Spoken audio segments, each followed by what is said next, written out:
Bonjour à tous, alors je vous propose maintenant un petit zoom sur le PPCM. Donc c'est une notion qu'on a déjà vue à plusieurs reprises, mais je pense qu'un petit rappel était bien utile et surtout voir à quoi peut servir ce PPCM.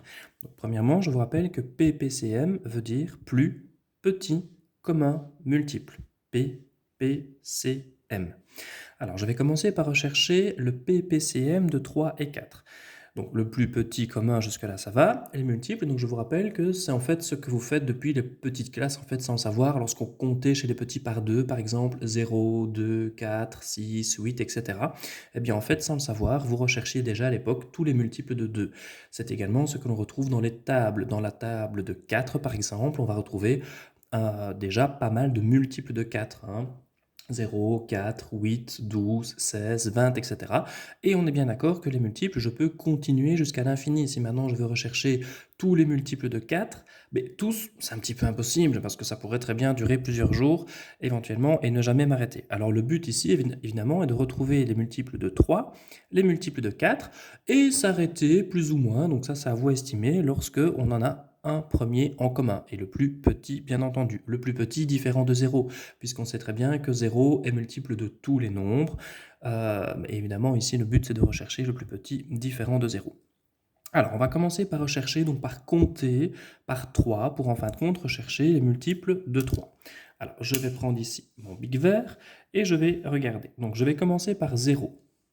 0, 3, 6, 9, 12, 15, etc. Et encore une fois, je pourrais continuer comme ça jusqu'à l'infini. D'accord? Donc ici, je viens de faire mes petits ponts pour mettre en lumière donc une bonne partie, on va dire, des multiples de 3, 0, 3, 6, 9, 12, 15, etc. Et je peux continuer encore une fois. Maintenant, en rouge, je vais essayer de rechercher les multiples de 4. 0, 4, 8, 12, 16, etc. Idem pour 4, je pourrais encore continuer. Maintenant, ce qui m'intéresse, c'est de voir un petit peu où ils se rencontrent. Et je me rends compte ici clairement, grâce à cette droite, que le 12 est à la fois un multiple de 3 et un multiple de 4. Et c'est la première fois ici, on va dire, que mes petits ponts se rencontrent. Par conséquent, je pourrais dire que 12 est le PPCM de 3 et 4. 12 est le plus petit commun multiple de 3 et 4. Alors évidemment, je peux m'amuser comme ça sur une droite des nombres, il n'y a pas de souci, comme ça au moins c'est clair. Maintenant, il y a un moyen beaucoup plus rapide de le faire, tout simplement, je vais directement les noter multiples de 3, 0, 3, 6, 9, 12, 15, etc. Donc en fait, je suis en train de remettre ici les nombres qui ont été mis en évidence grâce à mon trait vert ici juste au-dessus. Ensuite, je vais rechercher les multiples de 4, 0, 4, 8, 12, 16, 20, etc. Encore une fois, je peux continuer. Et ensuite, je vais rechercher ici dans mes deux séries quel est le plus petit commun que je rencontre. Et le plus petit commun, c'est 12. Alors, il y en a bien entendu sûrement d'autres en commun, mais ici, moi, ce qui m'intéresse, c'est le plus petit commun. Donc, le but n'est pas de tous les retrouver, mais de simplement de retrouver le plus petit commun multiple. PPCM de 3 et 4, 12. Voici donc deux techniques qui permettent de bien comprendre.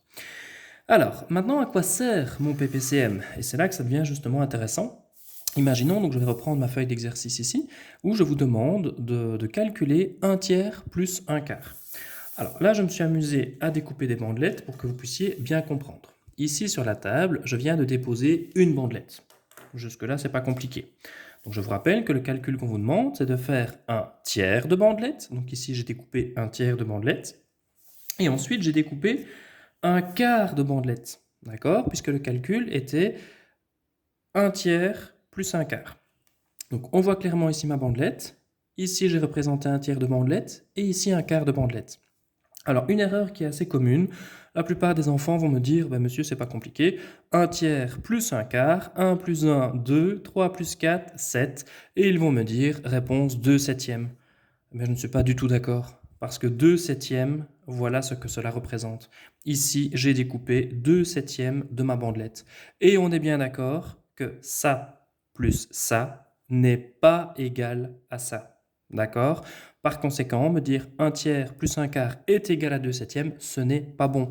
Je vois clairement que si je rassemble ici 1 tiers et 1 quart, on est bien loin, on est même à une quantité largement supérieure de ce petit morceau de papier. D'accord? Donc, surtout pas additionner dans ce cas-ci les numérateurs et les dénominateurs ensemble. D'accord? Donc, ce que je viens de vous montrer ici, surtout ne pas faire. Surtout pas, surtout pas, surtout pas.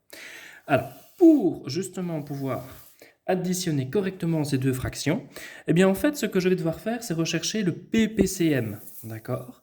Alors, le PPCM de 3 et 4, rappelez-vous, on l'a cherché tout à l'heure et on sait que c'est 12. Donc en fait, ma bandelette initiale, je vais la couper en 12. Comme ça, je vois clairement ici ce que cela représente. Alors, 1 tiers de bandelette, je peux voir clairement en juxtaposant que 1 tiers de bandelette, c'est en fait égal à 4 douzièmes. Et ensuite, je viens rajouter un quart de bandelette, et je vois clairement qu'un quart de bandelette, c'est l'équivalent de 3 douzièmes. Et bien maintenant, je vais enfin pouvoir calculer justement le problème de base. 1 tiers, je vois clairement que cela représente 4 douzièmes. Et ensuite, 1 quart, je vois que cela représente 3 douzièmes. Et je vous rappelle que je n'additionne jamais les dénominateurs ensemble. Maintenant que j'ai des douzièmes de chaque côté, je peux enfin additionner mes numérateurs. 4 plus 3, cela me fait 7 douzièmes. Et je peux très bien vérifier grâce à l'exemple qui est au-dessus. Donc je vous rappelle que ma bandelette, j'avais coupé en douzièmes. J'ai pu voir que 1 tiers était égal à 4 douzièmes et que 1 quart était égal à 3 douzièmes. Bien maintenant, si je vérifie, 1, 2, 3, 4, 5, 6, 7, j'arrive bien à 7 douzièmes. Je vois clairement que additionner 1 tiers de bandelette et 1 quart de bandelette, eh bien j'obtiendrai au total 7 douzièmes. Alors ici, évidemment, on l'a fait en manipulant. Maintenant, lorsque vous serez face à un exercice, on va le faire tout simplement grâce à un calcul. Donc je reprends le calcul de base, 1 tiers plus 1 quart. Nous savons très bien que le PPCM de 3 et 4, c'est 12, puisque nous l'avons recherché justement tout à l'heure. Eh bien, je vais ensuite regarder pour passer de 3 à 12, je fais x 4. Je vous rappelle qu'en fraction, je peux toujours multiplier ou diviser en dessous, à condition de faire le même au-dessus. Si je fais x4 en dessous, je fais x4 au-dessus. 1 fois 4, 4.